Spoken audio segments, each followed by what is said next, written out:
Hey people, so it's been a while since I've done one of these. Thinking about it, I was thinking about it in the car as I was going back. So I've been to watch Age of Ultron, and I decided not to. When I went, I didn't think I was going to do one of these sort of videos, but as I was coming back, I was thinking about certain stuff in the car, and I was like, oh no, I should just record a little bit. I mean, just do something. So this won't be. I'm not going to go over the entirety of the movie. I'm not going to spoil it. It's a great movie. If you like the first one, you should go see it. That's pretty much I could sum up that in seconds.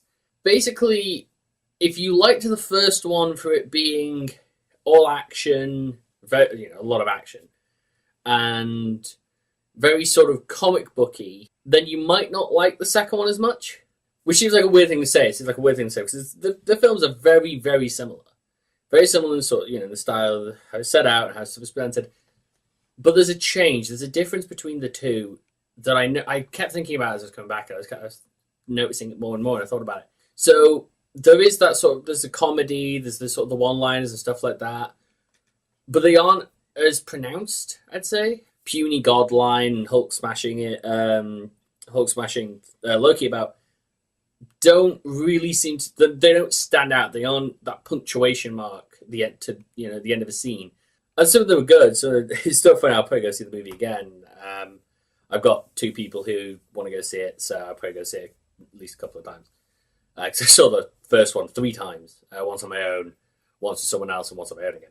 But there's something about the second film which in my head, if you say really like the first one for the fact that it was a little more mindless maybe, that didn't feel like there was quite as much story to it, you might not like the second one. And this is why, it's truly why. The first one is a third act. It's that moment where you feel like you're missing something. It's built up from all the stuff of Phase 1, and it becomes Act 3 of that. Acts 1 and 2 are entirely played out within those movies of Phase 1, and then Avengers Assemble is Act 3. It's the climax, it's the finish. All of these things are coming together, and it creates this big climactic fight. Age of Ultron isn't that. Age of Ultron just isn't Act 3. It is a movie in itself. It is a story in itself. The first one doesn't feel as much like a story in itself when I think about it, when I go back to it. Because of the way it's presented. But the Age of Ultron just doesn't feel like that. Age of Ultron, there's subplots and story and more cohesion in sort of character development. The characters change. We learn more about them. And I found it funny that in the last Avengers movie, I kept saying to myself, I said to other people, I want to see more. I want to see more of Hawkeye and Black Widow. I want to see more of them. I want to see. I would like to see a movie that has them more as main characters and focuses a bit more. We can learn about them. It's what it does. It's fine. It does that, which makes me think that the people who in this movie I said, oh, I'd love to see more of them, we're going to get more of them in the next one, which I hope we do, because that'll be good. But that's the thing. Like, we learn more about Hawkeye in this movie. We learn more to a degree about Natalie Romanoff, Tasha Romanoff, and how her sort of mentality works, and a bit more of her personality, which baffles me that they haven't done a movie specifically for her. I don't know why. I'm guessing it's just not linked up correctly at the moment. The second movie is sort of slower, I'd say. It doesn't feel as fast-paced. It feels like they took more time to tell more of a story, to tell this sort of... It was just, I thought about it in comparison to the other films of this like phase, and it works. Because in Winter Soldier, you've got the change that's occurring with Captain America, with Shield changing with Hydra and stuff like that. In the second and third Iron Man films, you've got Tony changing and sort of gaining this perspective and this ideology he wants to take and wants to move forward with. And then in the fourth film, that has a similar thing. And Age of Ultron feels like that. It feels like a film where they're trying to say, okay, we've done this, now we move on, we expand, we change, we become more than just comic book characters. We become people. We can become realer, because that's how I felt. I felt like the characters were a bit more real. It felt like some of the generics of their characters. So Tony's sarcastic attitude, Captain America being very sort of straight laced, Black Widow being very sort of secretive and strange, and them doing the Bruce Banner Hulk thing of just like, I can't do this, I can't control it, blah blah blah blah blah. Because in this film, Bruce is as a character with the Hulk, you can see there's the fear. You can understand where he doesn't. So like where he doesn't want to have to step in, but he knows he has to at times. And there's a point where he sees that what he's done, and he basically tries to go back to how things where he wants to try and exile himself again and all this. And it works. It builds upon the characters for a 2.5. I think it's 2.5 hours, somewhere close to 3. But for that movie, it builds. And I've got to admit, if you didn't like Iron Man 3 and how they spent a lot of time with Tony Stark, if you were one of the people who said, I paid to see Iron Man, not Tony Stark, you might not like this movie as much. You won't. Because they do that again. They go, let's remove the person from the hero and look at the person. Let's view the person under this microscope and get some knowledge to them. And it works. Why wouldn't it work? I think that's the thing with the first one I was saying about that.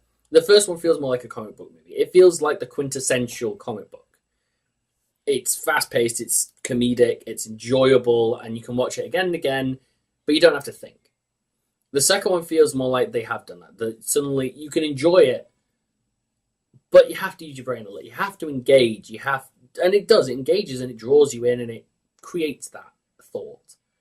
And it works. You get that Steve Rogers isn't quite connected with his time. He still feels very out of place, but he's begun to assimilate a little with some of the things that they do, that he's just kind of gained that thought. He's no longer the man from the past. He is to a degree, but they don't play it up as much. And Tony, admittedly, with Iron Man is still Iron Man. There isn't much they could do. He is still always going to be the same. But it does feel like because there's a big connection of like, if we fail, it's the Batman thing. It's the why do we fall, Master Bruce? It's that they know that every time they screw up, they just have to right themselves. They have to get back to it. They have to do it again, and that works. And for some people, it's a lesson, and it works, and it does well. For other people, they choose to see the failures as the failures, and they can't go back to that. I'm perfectly trying to avoid any sort of spoilers. I don't want to really say, because there's some major changes. The character who dies, you can kind of tell who it's going to be kind of early on. There's like it basically, you might as well stand up with this massive sort of sign that says, "I will not live till the end of this movie." But that's fine. Man, it's unfortunate. It's unfortunate. They've got a character to kill off, but for the other characters that it'll affect, that will be kind of interesting. There is, at the end of the movie, there is a great, what is now likely to be the B team of the Avengers. I want to see a movie of the B team. You'll see. It's the last shot of the movie. It's the second to last shot of the movie, showing the 4 people who this B team. And I'm just like, yeah, I want to see that movie. The next part of this trilogy cannot come soon enough to me. I will say one thing, that having just watched the Daredevil series in its entirety and seen how much they sort of kept going back, I would recommend the Daredevil series if you haven't seen it. Because in Daredevil, they focus insanely on Wilson Fisk, who's the kingpin, if you don't know the character well enough. He's the bad guy for the thing. And they focus so tightly on him. And I'm just noticing that the sun is starting to come out again. On my camera screen, I look like I'm beginning to glow. Not good. But they focus so tightly on him that you gain this perspective. You understand what he's trying to do. You know why he's doing what he's doing, and you can see the mentality behind it. You can see this idea that he wants to help, but the way he's going about it is not a way that maybe people would accept. And the reason I'm talking about this is because that's Ultron as a character after a point. You get that he is trying to do something. He's trying to take things to a certain point, and he's trying to sort of help in the way he thinks he should. And you can see it in the way he talks, the way he acts, and I am so glad they didn't do the stereotypical robot sort of villain, because they really could have. They could have, but I knew they probably wouldn't. So, because they could have just had him be very stale, very sort of bland, sort of just, I shall wipe out humanity and I will be fine because I'm a robot, blah, blah, blah. But no, he is fucking, he might as well be human. And it works. It's really sort of weird, but that you get the intelligence behind it. You understand where the sort of mentality comes from and how he sees things. And obviously he's a little testy about being compared to Tony. Really testy. Like, if you're going to compare it to him, you might want to be on the other side of a planet or in space. But that's the interesting. And there's Vision as a character who appears partway through, who everyone knew was coming, because I don't know why they did that exactly. I don't understand why say, oh, this character is going to be in the movie because he only appears halfway through, and it's like there wasn't much time spent with him, which is unfortunate. But I think that's something that might get picked up in later films. And thinking about it, given that Iron Man is supposed to be in Civil War, as would likely the B team who appear at the end, because Vision is part of that B team, then that actually might be interesting. We might get some more stuff there. That actually might be what they're going to do, which I'll be very interested to see. But Vision is also that similar sort of thing of like he's not the stereotype. He is a person. He's a growing personality. I only saw this film with probably about 8 people. I think 8 other people in the cinema. One of which was a small child who would not shut up. Was kind of irritating. I could hear every 5 minutes was like, "Is that Iron Man? Is that Iron Man?" I was like, "Shut." It's just don't bring small children to see a movie. Just don't do it. Well, bring them to see a kids movie, but don't bring them to see Avengers. Vision as a character is probably going to be an interesting one to play. It's going to be one of the interesting ones that they bring up and they show, and it's going to be interesting to see how an AI who has this knowledge views the world in that way, because they do bring that up at the end towards our level. I'm interested to see what will happen with the third movies, like the third set of stuff, because I don't know what direction they're going to take. It seems like, if I had to guess, I'd take a flying guess, that basically everything is going to start coming down again, but it's going to start coming down in a different way to how we've seen. Because obviously, first 2 movies have both been like, oh, we're going to do this, but oh no, things have begun to go wrong, and oh crap, we've created our own sort of monsters. That's fine, it's understandable. I don't see it being exactly like this, the next ones, because the next thing seems far more like, we have not created this, we have not done this. This is literally, we're going to have to defend things ourselves. And that becomes the thought, the problem. At the end, obviously, they aren't, they can't easily find a way around this. God knows what's going to happen with it, because it'd be interesting.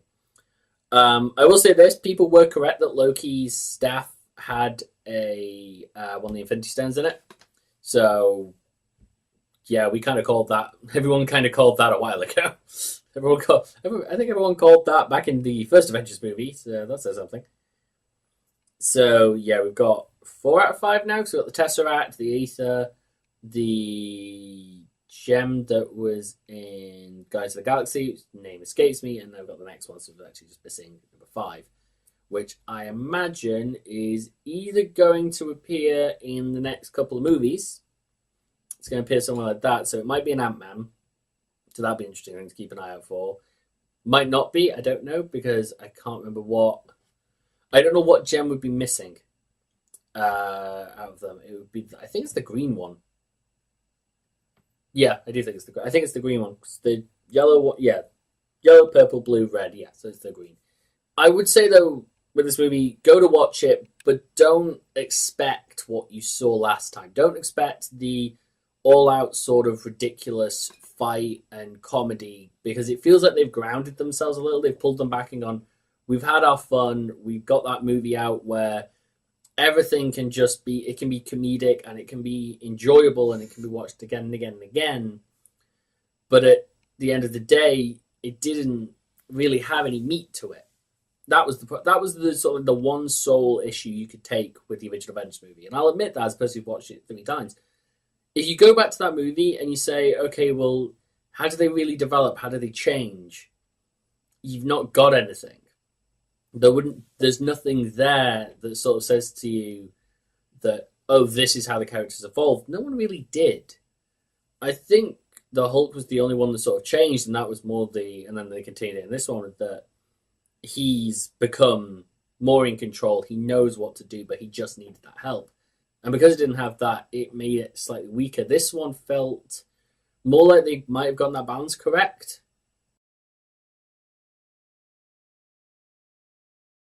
I would say with the second movie, to a degree at least, that I don't know if it'll do quite as well as the first one did, because everything I just said actually pretty much that the first movie was that movie you could just go and you could watch it and you can enjoy it and you can watch it again and again and again, and you don't need anything to it. I mean, to a degree, you could watch the Avengers without having ever watched any of the other ones, and you'd be a little confused on who the characters were, maybe, but you don't really need the knowledge to do it. You don't need the knowledge to enjoy it. The second one, the Stage of Ultron, does feel more like you need to be immersed. You need to have been drawn in. You need to know certain things. You need to know some of the characters. I'll admit, some of the things that you don't need to know is there's a sort of romance between Bruce Banner and Natasha Romanoff, and that's the thing which pops up now, which is very, and it's interesting and it's good and it's clever. It's clever how sort of stuff plays out with it. But I wouldn't say, I've got to admit, it doesn't feel like there was a grand amount of like the previous films that had affected this one. I'll admit, about this point, I think I've expanded everything I kind of thought about. I didn't intend to talk for somewhere close to almost 20 minutes in that first one. I think the interesting thing would be to see would be what people's reactions are to it. I would say that, because I think people might not like it as much. Which I know seems like an odd thing. I think people will enjoy it, but it won't be for the same reasons people enjoyed the first one. There are some great action scenes and moments, and the final fight is spectacular, and the cinematography is great for it. But I don't see it. I feel like stuff that people will say about it, the sort of complaints that might come out of it, is that it wasn't as funny as the first one, and it wasn't as sort of actiony and filled as the first one. I feel like that's because if it does just feel like they toned themselves down. It feels like they wound themselves down and said, we want to tell this story, we want to move forward, we need these characters to continue to evolve, and that's how we need to end, and this is where we need to end up. We can't be like the first one. I would say that at the end of the day, the movie's good. The movie's fine. But maybe it's that sort of desensitization a sort of moment. You don't quite feel it as much. It doesn't maybe have quite as much impact. And I think that's kind of maybe why they've changed it. Why they've gone, we need a movie in itself, not the ending part to a movie that's made up out of this, this, and this. And I think that's a good way to go about it.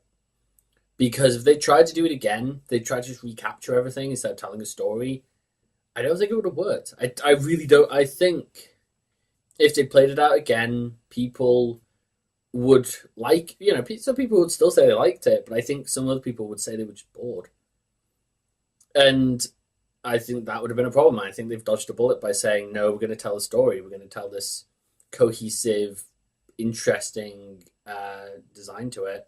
It plays heavily on the characters. It plays heavily on the personalities, which is better, because that was something they just didn't do in the first one. It's an interesting balance to sort of look at. I'll be amazed if I don't go and see the second movie again and then go back and watch the original Avengers again and see what my sort of comparison is there, maybe, because I think I'll see it a bit clearer maybe than how they've done it.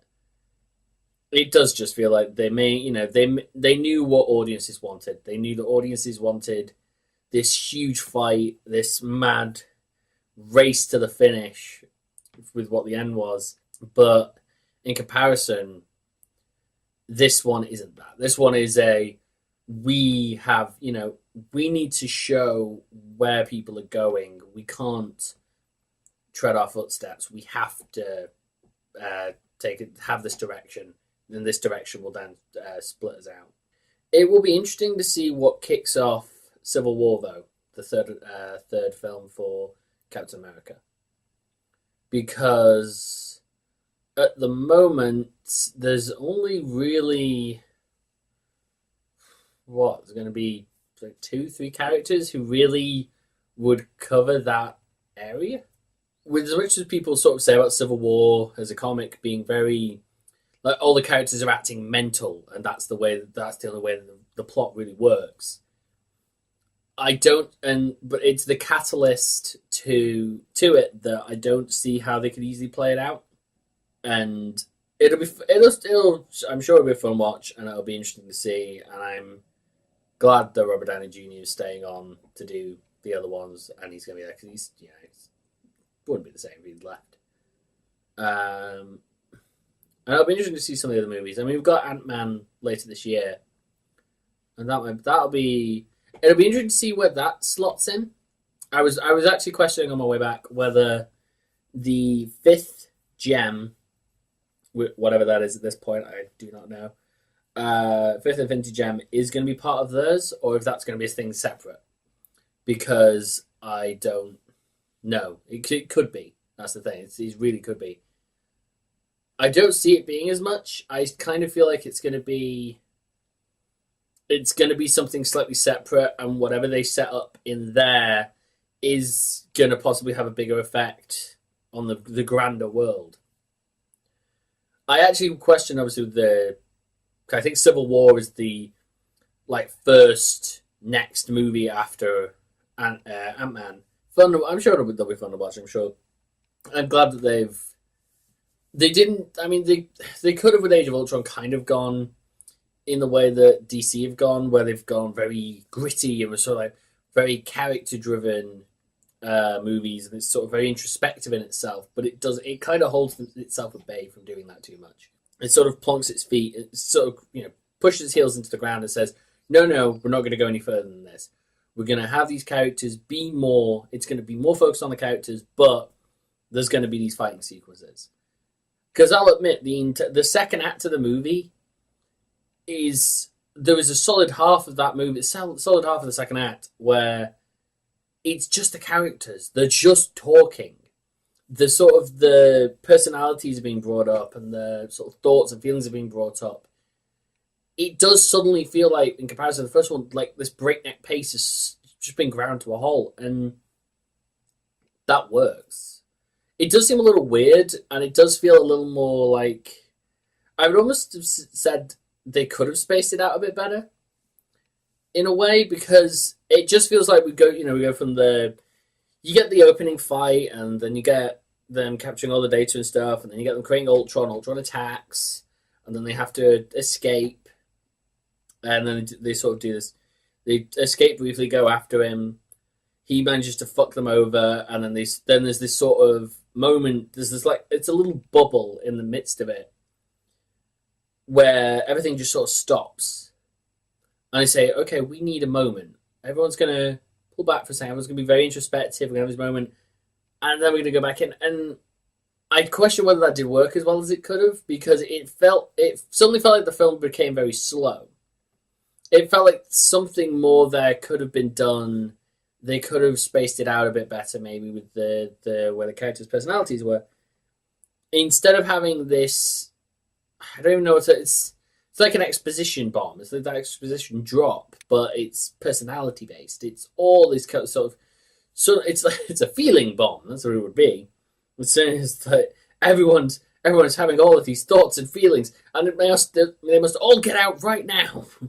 The movie's good, but I do feel it might have some slight issues with that middle bit that it could have separated out a bit better. And if you did, just going over myself again, basically summing myself up, is that if you didn't like the first movie because of how it was presented in this sort of very sort of comic book way, then you probably like this one better. And if you liked the first one because entirely it was presented in a very comic book style, you might not like it as much. Very slightly. I don't think people will be turned off, but I think people will see it's different enough that they will have issues.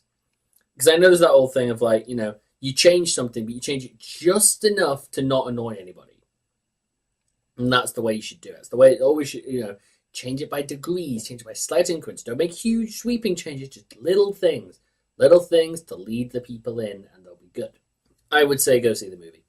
That's truly what I'm going to say. Go see the movie, go enjoy it, and if you agree with that sort of my viewpoint, say in the comments. If you don't, you think I'm wrong, fuck it, say it in the comments. I don't really care.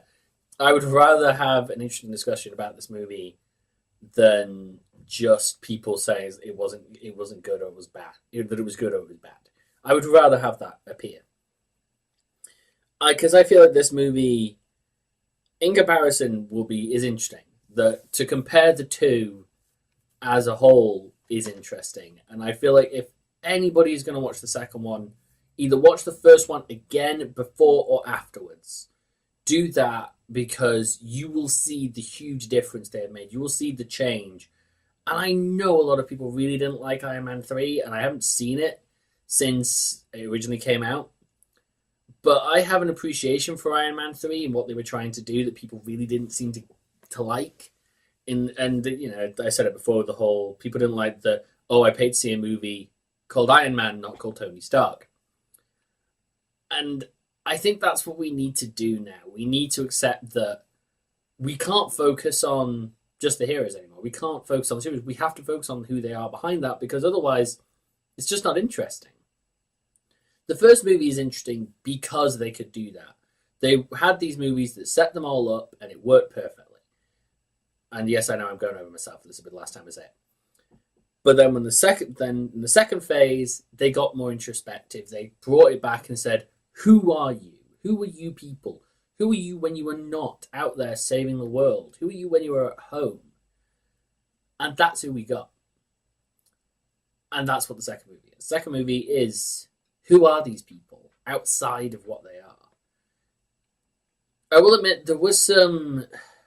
So, it's just funny, it's popped in my head. There are some bits which aren't perfect, which aren't great. It's late on in the movie, so it's not spoilers. Thor goes off to get help, and he goes to speak to Dr. Selvig. And they go to this pool, and it has this sort of stuff. It really feels like it comes the fuck out of nowhere, which, when I think about it, bugs the crap out of me. It kind of feels like they just go, oh, well, he's gone off, like, oh, we must go to this thing, and oh, look, now he knows. It's like, why? What was the point? It feels like there were threads that were snipped and reattached, and we've not gotten to see what the bit that was snipped was. Which bugs me a little.